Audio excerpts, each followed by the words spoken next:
or so much.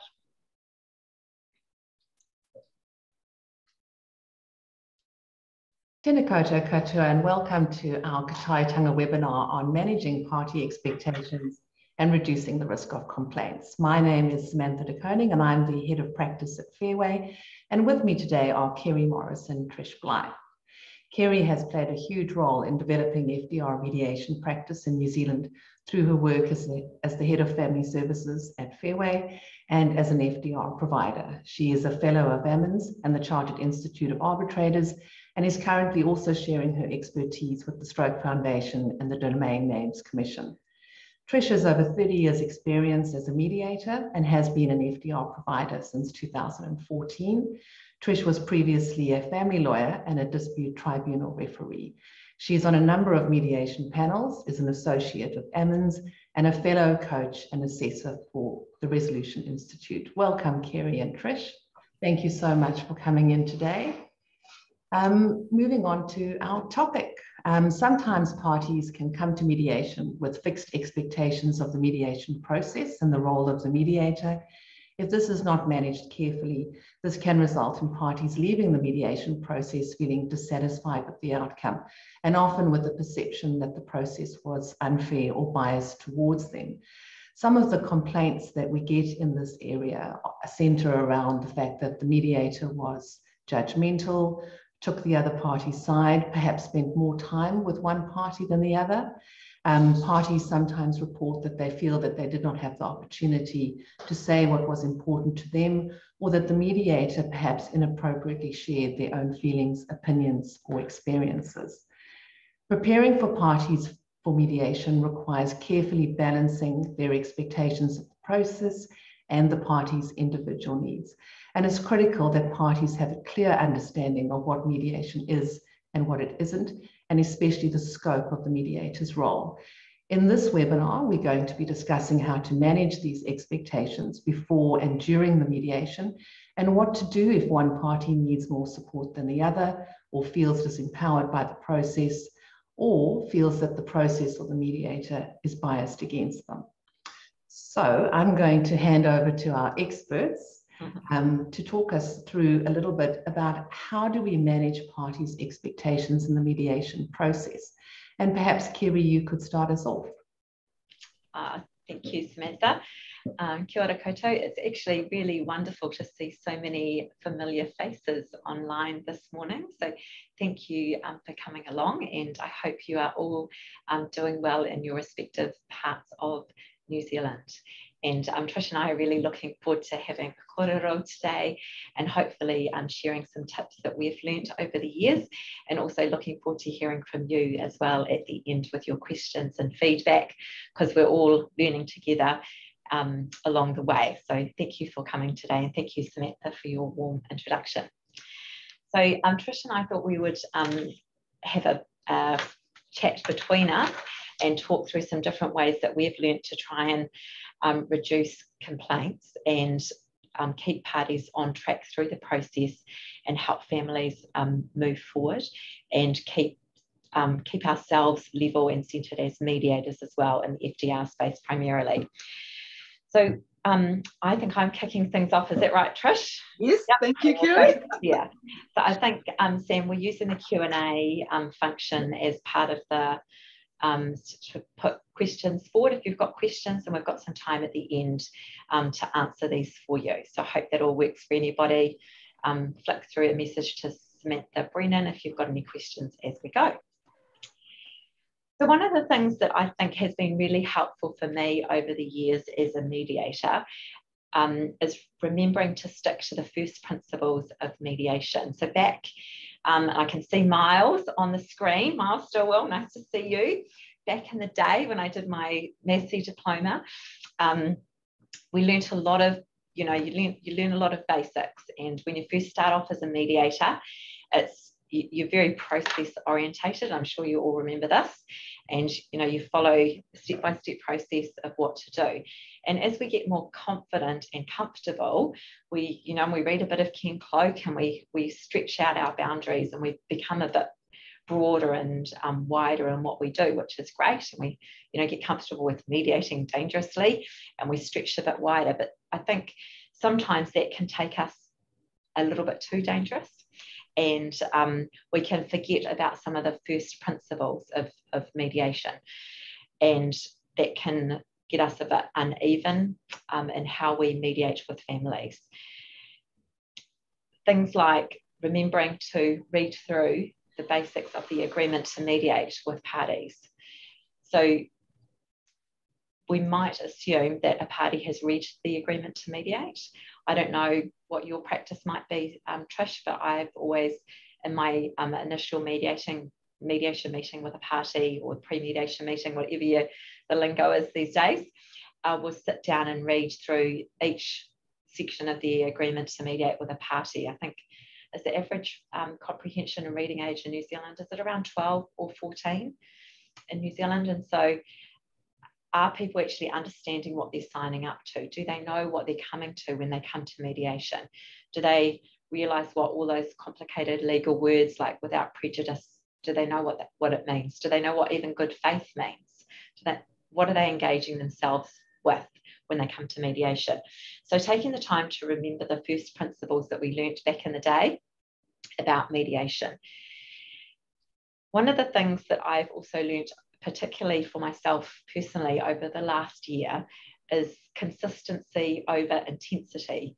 And for those who've known me well over the last number of years, I have been quite an intense person, and pursuing my career and pursuing my life and stuff. But consistency really gets us a long way. If you want to, like a lot of us have fitness goals or health goals or life goals, but it's the consistency of, getting up and going for a walk for 5 minutes or 10 minutes or half an hour every day that actually gets us to those final goals of running a marathon or whatever you want to do. It's not the intensity of the sudden bursts. And so the consistency of remembering those basic principles when we're mediating and going into our mediation time after time after time after time are the sort of the things that keep us safe as mediators, that consistent practice. So I'd like to hand over to Trish for some feedback on how of some of the basic things that she does when she first gets started. Okay, thank you, Kerry, and kia ora to everyone. And I hope, as Kerry said, that you all are well in this. I'm based in Auckland. In this more recent lockdown, I happen to be down in Christchurch with my daughter and 18-month-old granddaughter. So I chose to stay in beautiful Christchurch for 9 weeks, but I've been back about a month now. So I really hope you're all doing well, no matter where you are based. Yes, look, it's interesting, and honestly, one of the things I love about things like these webinars that I usually attend, and then here I'm, helping today, is that I actually learn a lot, and it makes me stop and think, because, for example, when Kerry was mentioning about the agreement to mediate, I must admit, it's making me think, right, Trish, you need to go over this a little more than you have been doing.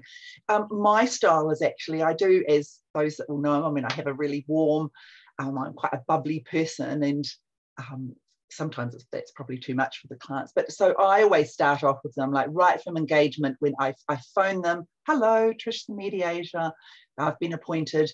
If I can't get hold of them, I'll leave a nice text and asking them to ring me back. So I'm very, I have a very chatty style with people. I am warm and welcoming, and I find, and they say to me, look, oh, you've put me at ease. I think what I have to be careful of in having that style is to then still be careful to, when it comes to it, to maybe go through the agreement to mediate, even in summary form, to make sure that they have followed it. I tend to answer their questions rather than me like I'm going to go line through line, with the agreement to mediate. The previous FDR provider I was with, they had preparation for mediation, but they didn't have any really time for the mediator to connect with the people. I mean, you could do that when you're arranging the mediation on the, hello, it's Tuesday suit, but not really. And the thing that I found very valuable, like, for example, in working with Fairway, is that there is the allocation of time where I can connect with the people. So I will always use that time, the 30 minutes or up to an hour, whatever it is, to connect with them, and I find that really good. When I do get to the mediation, though, I will reinforce the expectations then. You know, I'll always thank them for coming and say we're focusing on the best interests of the children, and isn't it great that you have come here to do that? And I'll always put the children's names on the board, usually with their ages, and I always draw a big red heart around. And even if I'm doing a Zoom mediation, I'll do that and I'll show them my page with the red heart on. You know, I remind them that they've agreed to participate in good faith and to cooperate with each other. And of course, I'll say, look, I'd just like you to speak one at a time, please. And we all know that goes out the window, but I'll bring them back to that. And then, of course, I'll set the expectations again and talk about my role is to help them to listen to each other, reach agreements about their children, and then I tell them what I can't do. I know you know all this stuff. Not to give legal advice, can't make any decisions, I'm not on anyone's side. I just about always say, if you feel at any time like I am on someone's side, can you please tell me and we'll talk that through, because, and I tell them it's really important that they don't feel like that. Because I think sometimes, I mean, I'm always thinking, oh, I'm best intentions, I'm doing okay, but often there'll be things I say and it maybe won't, you know, go down that well. Anyway, so that's where I'm at with that. So, Kerry, over to you. Probably the only other thing that sort of comes to mind for me is that in the notes that we get, the screening and assessment notes from Fairway with cases, is there's often special little requests from parties that could easily be missed, that we can easily overlook, such as a party might request shuttle mediation, or they might request a tikanga process, and somewhere along the line it can easily be missed, but it could really matter to the party.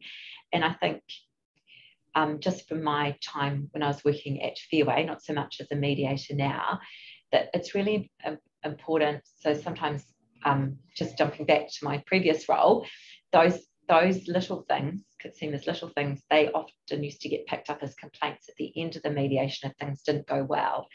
So just watching when you get the screening and assessment notes, if someone has asked for shuttle mediation, we might be really confident as a mediator that we can manage. We don't need we're fine. We're a confident mediator. We don't see any need for shuttle mediation, but for whatever reason for that person, it matters to them.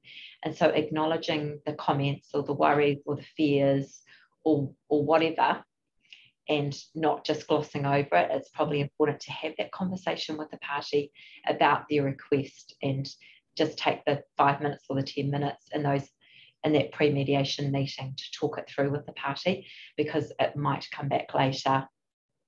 Oh, I don't know, Sam or Trish, if you have any thoughts on that, but that has been something that I used to see a little bit of on the complaint side. Yes, thank you, Kerry. I think what you're saying is really true. And, you know, what I'm hearing from both of you is the importance of setting those expectations right from the beginning, but also taking the time to really listen and hear what's important to the parties in the process, because ultimately it's their process, and we as mediators want to support them to have the best outcomes possible. Yeah. All right. So you've spoken a bit about the beginning of the mediation and how important it is to have those conversations with the parties.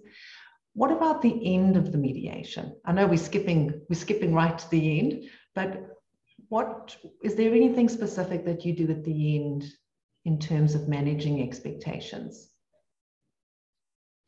Perhaps, Trish, you want to start? Look, I think Kerry, can we go to you for that perhaps that example you gave? Oh, sure. Yes, absolutely. So this is, I was part of supporting an MB employment mediation recently, and I haven't been part of an MB mediation for quite a long time. So and many of you will know it's quite a different process than a family mediation, and it was all during lockdown, so it's all on Zoom and things. But what surprised me was so you get your agreement, great agreement, all sorted, staff member staying within the business, but no bringing us back into the room to acknowledge the great work or the outcome or anything. And I was like, what are we doing? And it felt really jarring for me as the person for the organisation and as a mediator to finish like that, especially whether it's a good ending or a bad ending. I'm thinking, why are we doing it like this? And I think that endings are really important because there is, as we all know, it's these ongoing relationships, whether someone's staying or someone's leaving, and just the acknowledgement of the really good work in this mediation. You know, there were tears and there was, you know, acknowledgements and there was kindness and there was new ways of working together. It was a really good mediation, and that there was definitely time. We'd set aside a whole day. It was finished in the morning. Like we could have actually, there was no time pressure, but the process didn't give an opportunity for us to come back together to acknowledge and bring people together. And it felt very jarring for me. So I think personally that there needs to be an opportunity for that in the mediation to acknowledge whether things did work or didn't work, what the next steps are going to be, and acknowledge the work that people have done, even giving it a go. So Trish, do you have thoughts as well? I'm sure you do. Yes, I think I agree. In an ideal world, closure is really important, and I think it is probably overlooked a lot of the time. And so, you know, I think the only other thing I'd say is that, I mean, my experience, and I usually will, so if we've got people that have ended up in shuttle mediation, and my experience is mainly recently in FDR, and of course I've got in private mediations, but where they've ended up in shuttle, I find it's great to check with them. Look, would you like to come back together? But I mean, I find most people don't if they've ended up in shuttle. I agree. Look, it would be great and have those acknowledgements and celebration almost. But my just experience is most people don't tend to do it. Certainly, one thing I will do, because I've usually had a real hard day, is I'm probably speaking more about private mediations than FDR actually, but I will always say as they leave, because often they're like out the door, look, if you're worried about anything, please let me know. I mean, some mediators probably think, oh, I'm not going to do that because they're going to ring me on Saturday. But I just want them to know that if they get home and they're really worried about anything, that they can check in with me and sort of have closure that way, if you like. But yeah, I mean, probably in my earlier days, I probably almost made the mistake of almost like, oh, so shall we get back together? Shall we all, would you like to say anything to him? Because I'm almost like hoping they're going to go, oh, that's great. But, like I'm really conscious of how they are feeling. So yes, so that's me. Thank you. Yeah. So really great observations from both of you, because closure is important, but it's also important to acknowledge where the parties are at and what their capacity is at the end of the mediation day. So, so tuning ourselves and asking the parties what their preferences is also really important. Thank you for that. When we started off, we mentioned that one of the complaints that we sometimes get is that the mediator spent more time with one party. And we know that parties come to mediation in different places, and they need different support to participate effectively in the process. So as a mediator, how do you manage that difficulty when one party needs more support than the other? Trish, if you'd like to start. Yes, I will. And I find, I'll go to the smaller part first. I find that if I've ended up spending like unequal time in, say, a private session, usually it's not ultra, it's not very unequal, but I find that my parties don't tend to say to me, oh, you're only 5 minutes with, 5 minutes with me and you're a quarter of an hour with them. So on that private session thing, it doesn't seem to be really a problem. But just coming back to general support, look, I find just about always one of my parties needs a little more support than the other. And look, I will always give any party the support that they need. If a party phones me, I talk them through. Now, whether this is before the mediation because they're getting all anxious or whatever, that doesn't happen much. But if they phone me and raise an issue, I will always listen. And what I find is just by me listening to them talk means they feel a lot more calm, a lot calmer, and that they actually get to their own solution. They just need someone, probably can't ring their lawyer, don't feel they can ring their lawyer, and they just want to check something out with me. So I will listen. I mean, I know there are different boundaries, but I do that. Sometimes I'll reality check them, what they're saying, just like I do in a mediation. But if it becomes a bigger issue, then I'm going to suggest we have another mediation. I'm not going to just keep doing that by phone. Occasionally, I've had a party phone me in a bit of a sort of distressed way. Like I've had, a dad ring and say, I'm standing on the doorstep and she won't hand over, my son. He was only about 18 months old and he's literally standing on, banging on the door. And then as he's ringing, I'm seeing a call come through from her, and then she goes, he's banging on my door. So when there's been occasionally a couple of urgent situations, and I do take those calls, and I do talk through I do talk through with them, and often it does work. And in that case, it's like, all right. So she was like, okay, I'm going to, hand the baby over. That's okay. He'd bought the wrong form of nappies or something like that. So I guess I probably am a bit more on call than a lot of mediators, and that's just, it's okay with me. But something that happened the other day, so this again only happens very rarely. In fact, probably only happened once to me. But we had the first mediation. It seemed to go really well, and then and it would be about a week later, the dad rang me, and he was really just quite distressed. So they'd been separated 10 years, and I think what had happened is, you'll hear us use this word today, triggering. I think the mediation had just triggered a whole lot of stuff for him, all about the past with her. So she rang, and he was like really distressed. I was really quite worried about him. And of course, then I'm thinking, well, I'm not a counsellor. So I talked him through, look, would there be someone he could ring? I even sort of talked about, the counselling service, the free ones you can ring, all that sort of thing.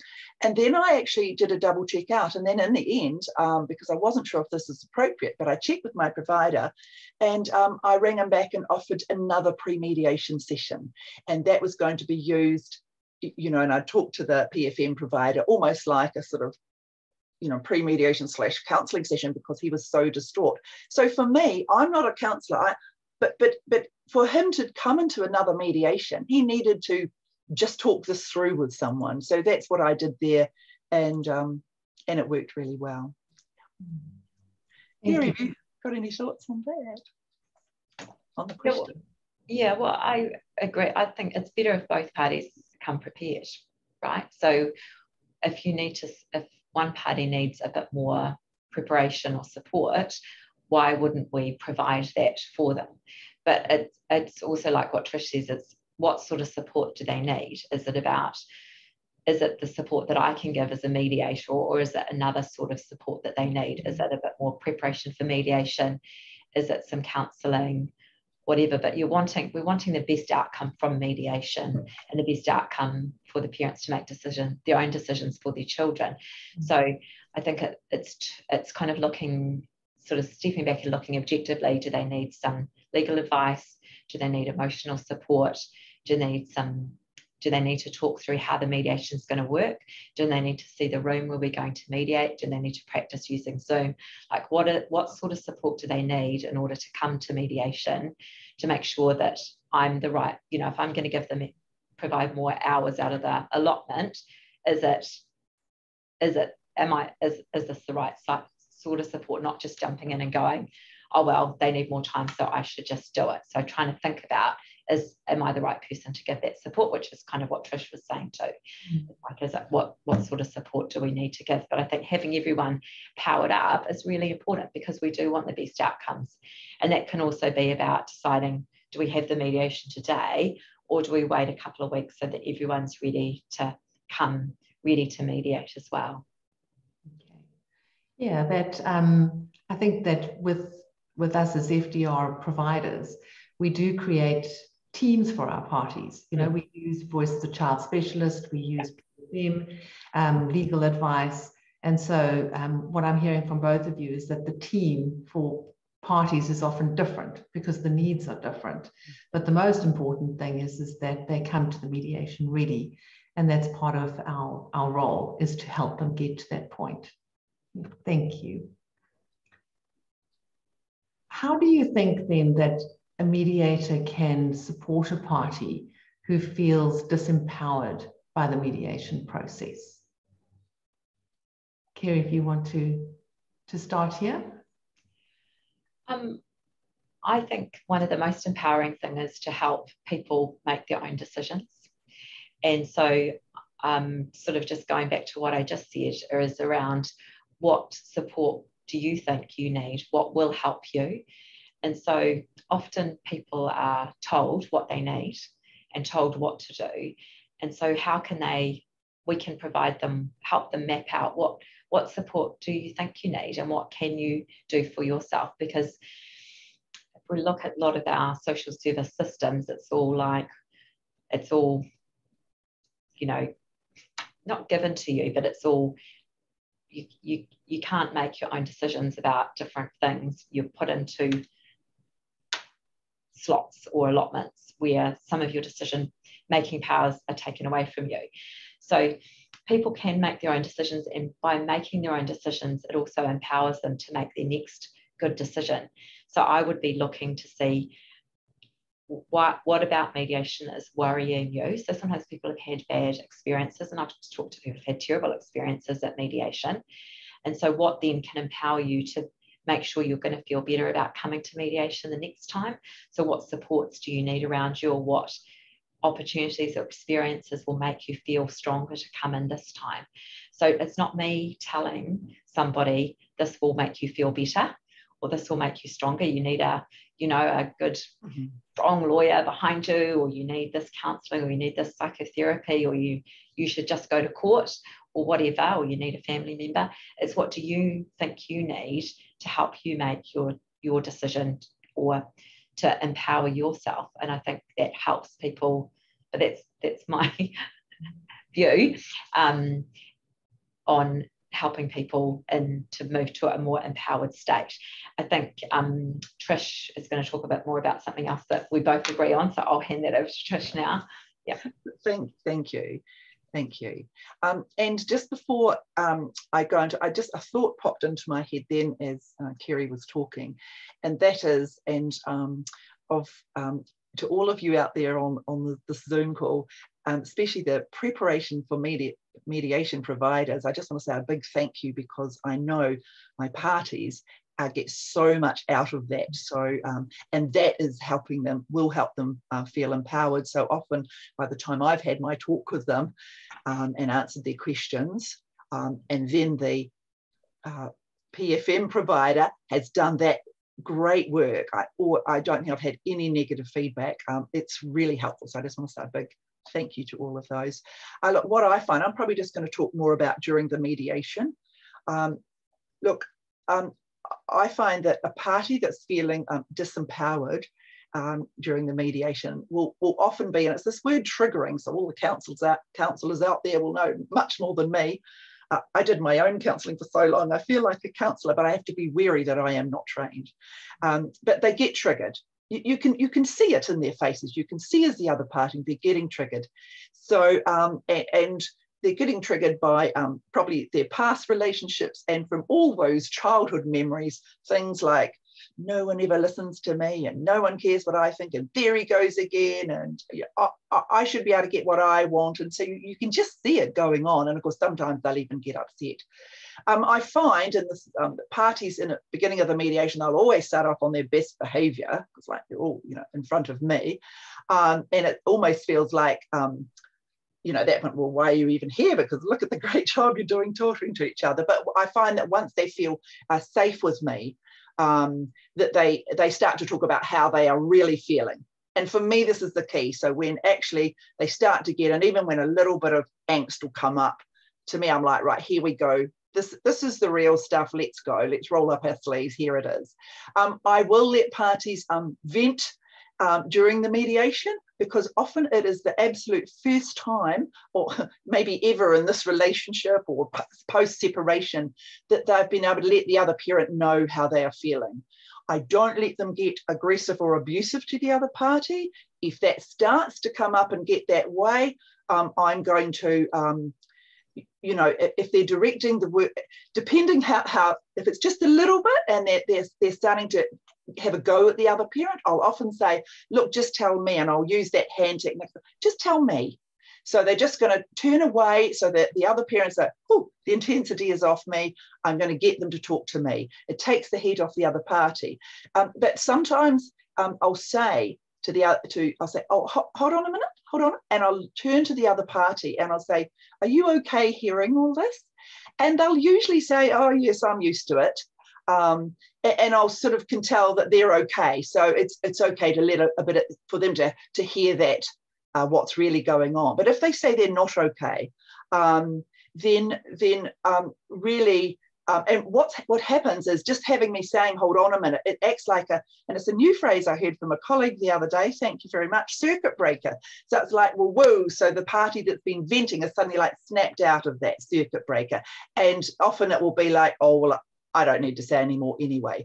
But the other thing is, if I feel like, well, really, they do need to say more, this is the time when I'll call for a break. But I won't, the minute they get a bit antsy, go, oh my goodness, we need a break.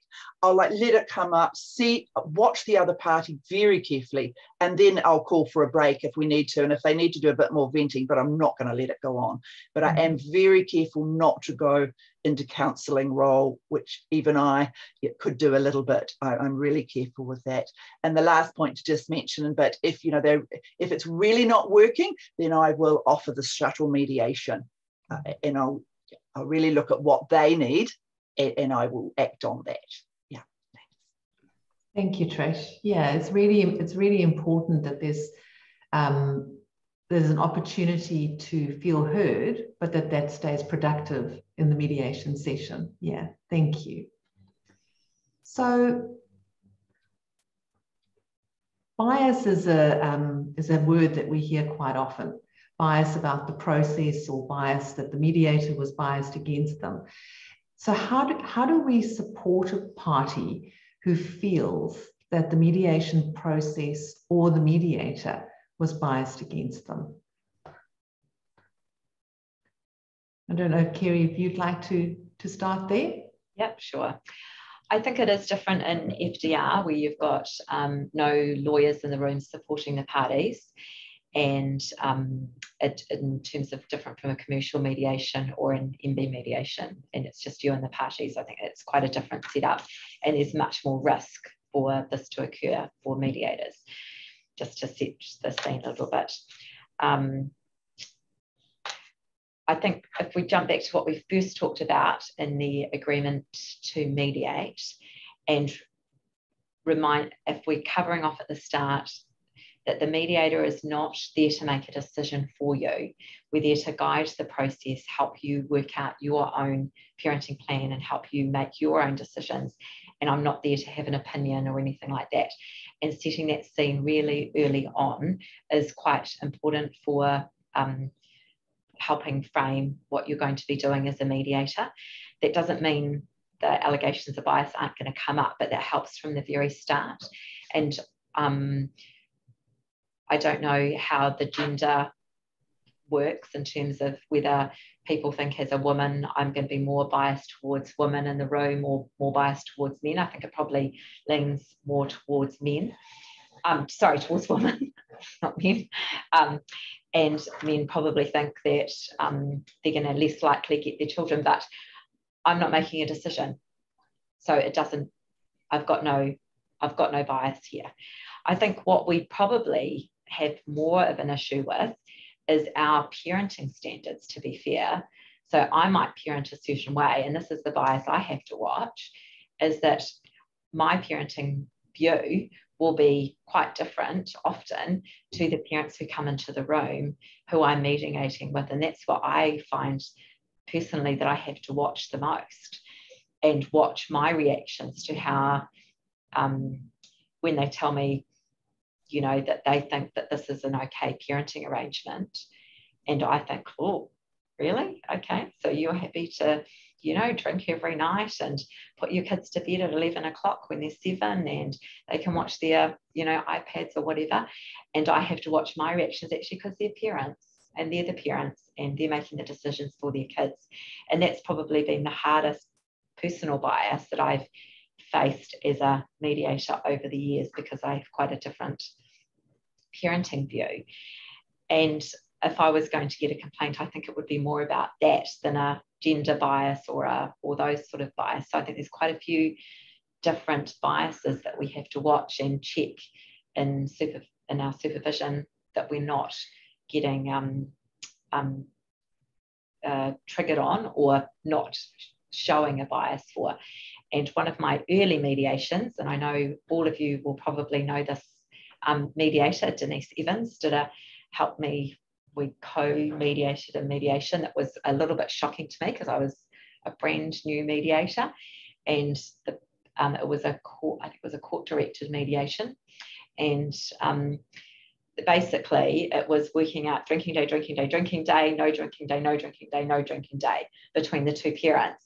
And I was just sitting there going, oh my God, like how can that even be okay? Like, this was quite a few years ago, but it's a practical parenting arrangement for these parents to keep their kids safe. And it was, the lawyers were there, lawyer for child was there, and it was all agreed upon. I was like, okay, this is a new thing for me. So I don't know that I've really answered your question, Sam, but maybe Trish can answer that more. Thank you, Kerry. But actually, it's so interesting, because this is what's great about webinars and conversations, because as Kerry talked, I was thinking, oh, I hadn't really thought about bias in that way, as sort of like, what bias do I bring? We'll have another question later, and you'll find that I'm like, oh, yes, oops, I do that. So that made me think we'll come to that. Yes, so that was really interesting to think about that. But I'll tell you where I'll come from, a similar perspective, that especially, so I'm going to just talk about my example of when a party is not happy with you, and so yes, it is bias in a way when they think you've been biased.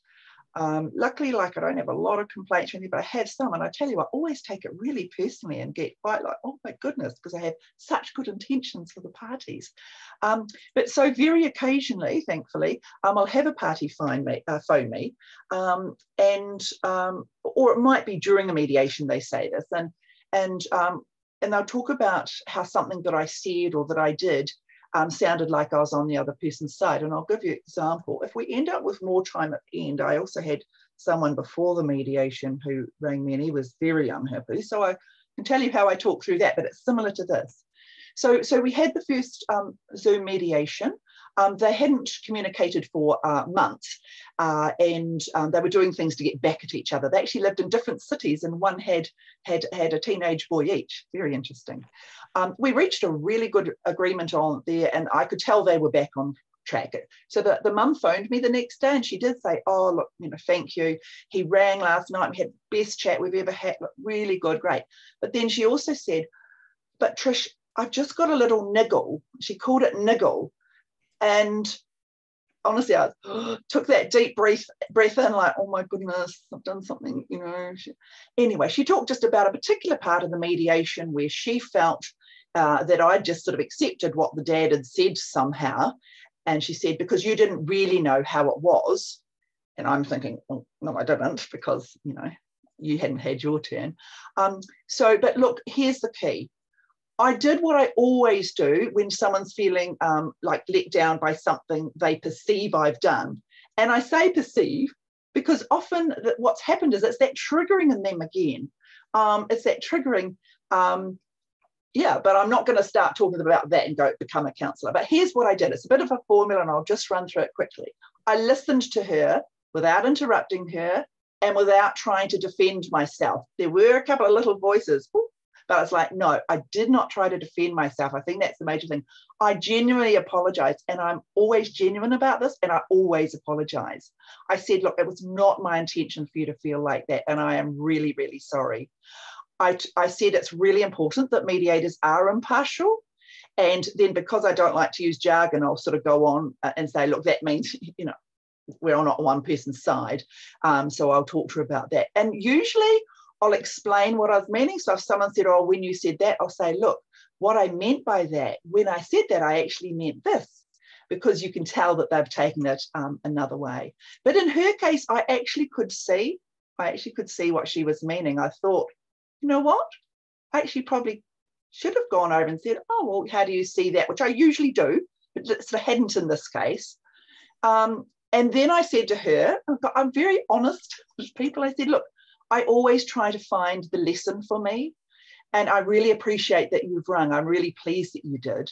And what and the message I've heard is that to just remind myself that when I get a message from one of the parties, like the dad or the mum, to just go back and double check that out with the other party. I mean, this is a basic that Kerry was talking about, but something I just in that little tiny bit had forgotten to do.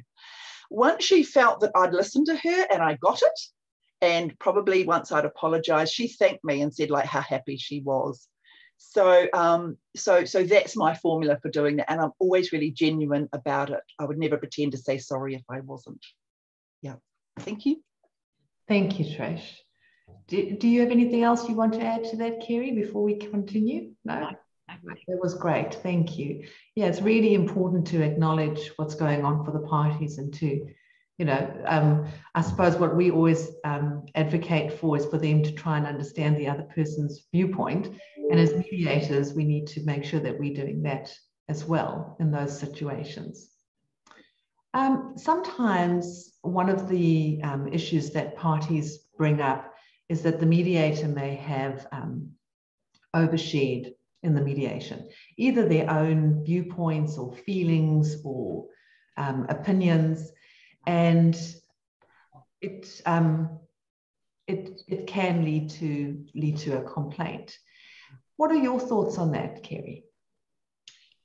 I think this is a tricky area. So I don't know about other mediators, but I'm often asked if I have been through a divorce or something like this before, and I don't talk about my own personal story. So I would say, yes, I am divorced, and you know, there's things work out, and your children will be okay, and so will you, and that's it, and move back to them.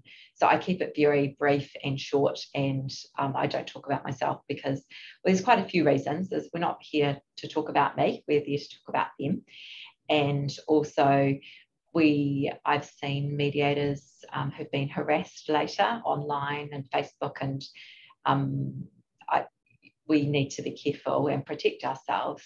But I think we don't want to be talking and sharing our personal stuff and experiences with our parties that we're working with. That's not what the time is there for. The time is there for them, and it's not a place for us to share our personal stories. So I think sometimes people want to know that we've been through it so that we can have a shared experience, and we have to be very careful about those boundaries. But that's my personal boundary, that I don't talk about stuff. But I don't know, Trish, what's your experience? Right, thanks, Kerry. And this is what I alluded to before when I said, oh, wait till we get to another question. I've realised, and it's that I overshare in mediations about sort of my past, and my 2 separations, and my daughter and my ex-husband. Look, here's the thing. This is what I love about this. I think I know that I share sort of, you know, a bit about some of my things. I always do it with the best intentions. And the funny thing is, I've never directly had any party ever say to me, oh, look, can you not talk about, you know, your child? We don't need to know about that. I did, when Samantha was mentioning about the complaints, think, oh, is someone, I wonder, hope it's not about me. So it's just something I'm going to be more conscious of. But look, it can be tricky to decide, because sometimes one of the things I will mention to parties, I'll talk about like how I separated when my daughter was 8, but how at her 21st, both of us, the mum and the dad and our new partners, were all there and we could all talk, and how wonderful that was. So I'm sort of I say that, and I'm telling you, sometimes it is a turning point in this mediation, because you sort of see them start to think, oh, we're in the middle of this with our 9 and 10-year-olds, but they're suddenly like, oh, if we hate each other this much, who is going to be at the 21st? And I'll tell you, my husband, his children had to choose whether the mother or father would attend their weddings. So this is things I don't want for my parties, but I have to be careful. So I guess I sort of do trust myself of what I can say and not say. And some of you might think, oh, you should never say that. And, you know, it's something I'm going to think about more, but I always do it with good intentions. And I think that carries me through. If I said something, they can see my good intentions for them. And that is what helps. Not, did I say that a little bit right or wrong? Should I not have said this or that? So anyway, thank you. Thank you, Trish and Kerry. Yeah, it's you know, sometimes part of what we do as mediators is also normalizing things for parties. And you're right, we need to think carefully about, you know, the normalizing versus the what's the word, weionizing, maybe. You know, making it too personal. Yes, it is. It can be a tricky area. All right, but thank you both so much for all of those wonderful insights. It's been such a joy to listen to you both and learn from you. And I think this might be a really good time for us to see what questions have come through. And I'll just have a look here on our screen. I'm just going to open this up. And perhaps if any of you have got any questions that you'd like to ask. Very quiet in the Zoom session this morning.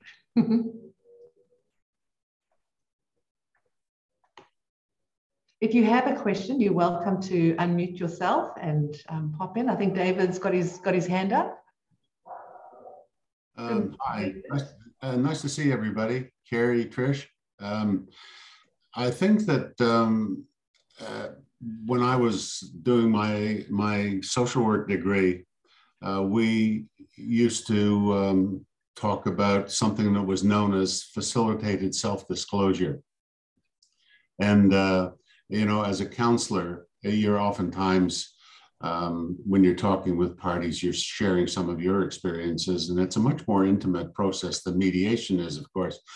Sometimes I think it's quite helpful if you have an example in your own life or experiences that you've had with, you know, when you've done a couple thousand mediations, you've heard just about every combination and permutation. Sometimes, you know, people can think, oh God, I'm not the only person who this has happened to. And it can be quite helpful and it can be quite liberating for them. And I think sometimes it helps parties. If we just say, we have to be careful, as you said, Trish, we have to be careful that we don't, you know, become the center of attention, because that's not the purpose. But sometimes people need to almost feel that we're real people too. You know, we're not a hell of a lot different from them. Yeah. Our problems are just a little bit different. So I think it can be quite helpful, but we have to be quite wise in how we do use facilitative self-disclosure, if I could use that old social work term. Thank you, David. Yeah. Does anybody else have a comment or a question for our panel?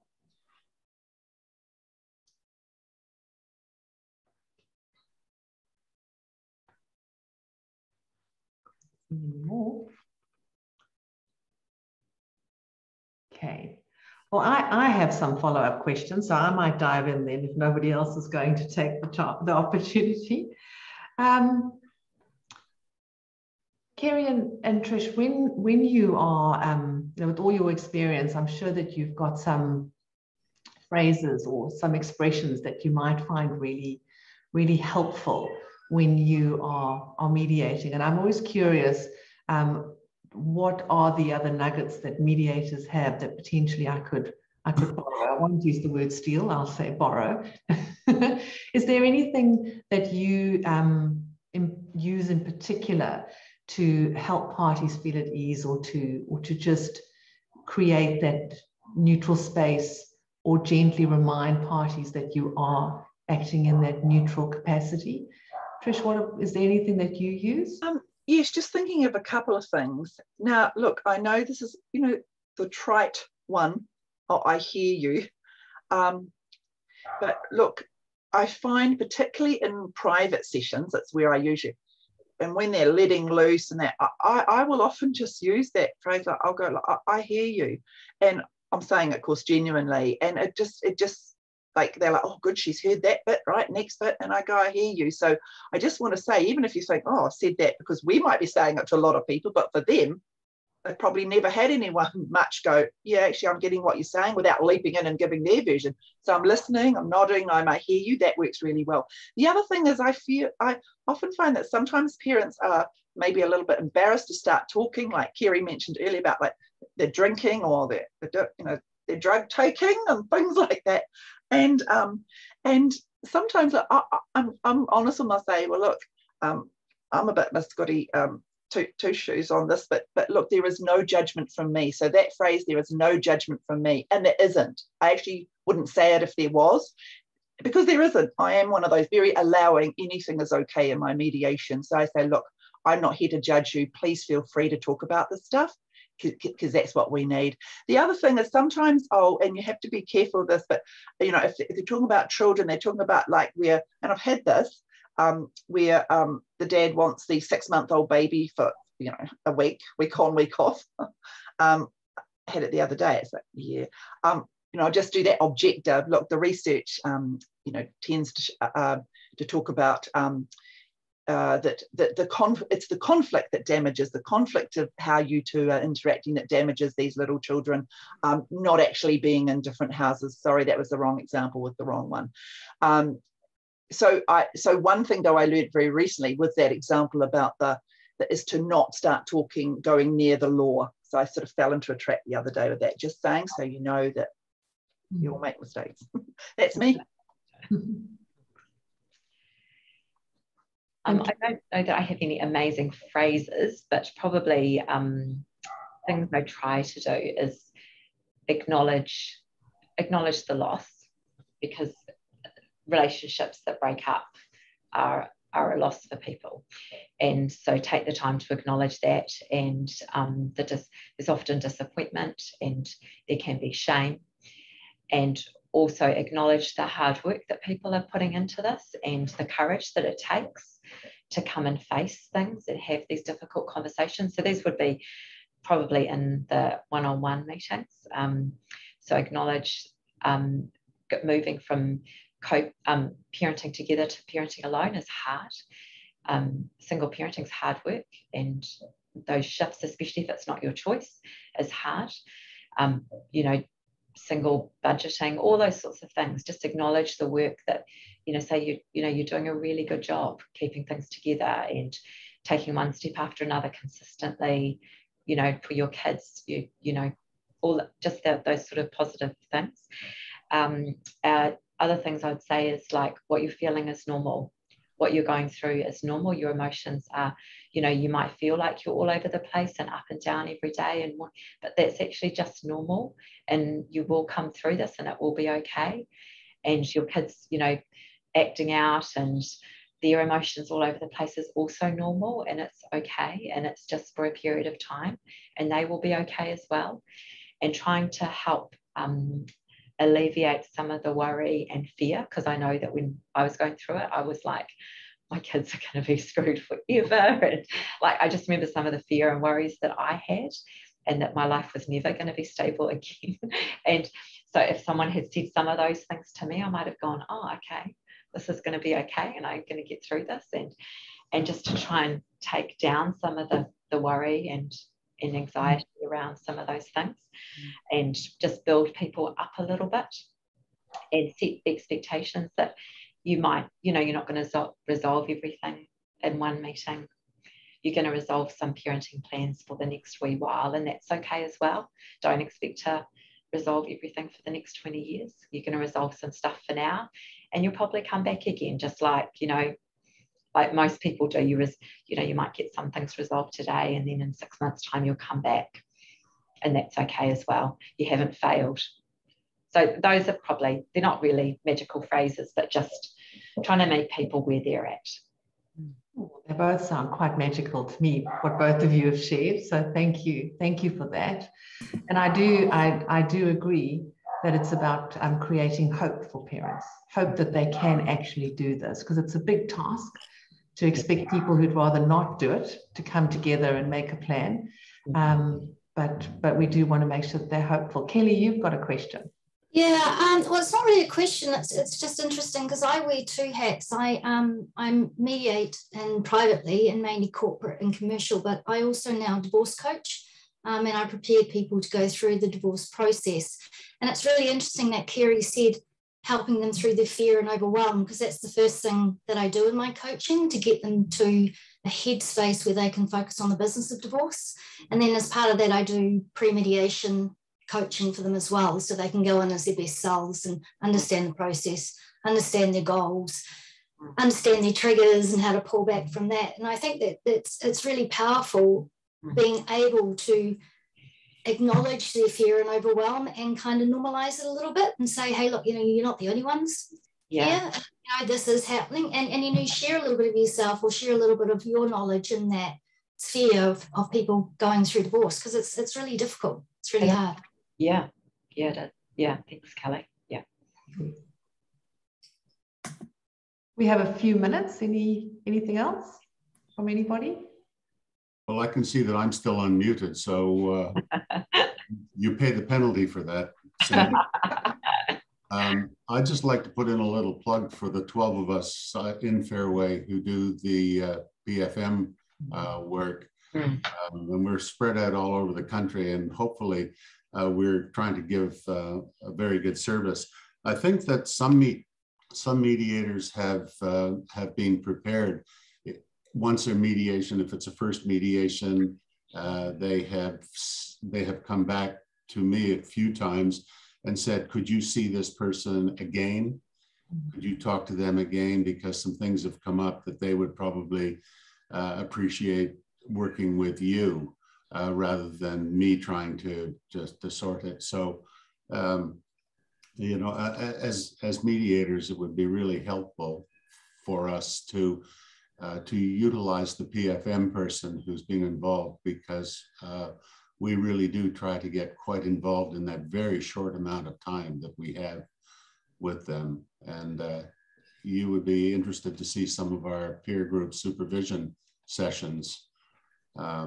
They're quite lively and very, very exciting, and informative. So just keep in mind that that the PFM can, I think, be quite helpful, even while a mediation is in process. Thank you, David. Yes, that's a really good point. 100% agree. Yeah. That it's not linear. Parties sometimes need to go, dot around our process, so to speak, to get to that place where they have the best opportunity for great outcomes for their families. Yeah. I just wanted to thank all of you for joining us today, and again to thank Trish and Kerry for their time and coming along and sharing with us. Please also remember that for those of us at Fairway, we're here to support you. And if you are concerned that something has come up in your mediation, then you do want to talk it through, we are here to support and have those conversations with you. And complaints is is a really negative word. Nobody wants to hear the word complaints, but parties can sometimes be dissatisfied. And if that happens, we can work together to try and resolve that, that early. And some of the advice that Kerry and Trish have given today around doing that and making sure that your parties feel heard, even when it's not, you know, the great feedback that we want, is really invaluable. So again, thank you all for joining us. And I hope that you all have a very special rest of your day. It's just on 11 o'clock, so we're going to sign out now. But it's been really wonderful having this opportunity to spend time with you all today. Thank you. Kia ora. Thanks, Kerry. Thanks, Trish. It was awesome.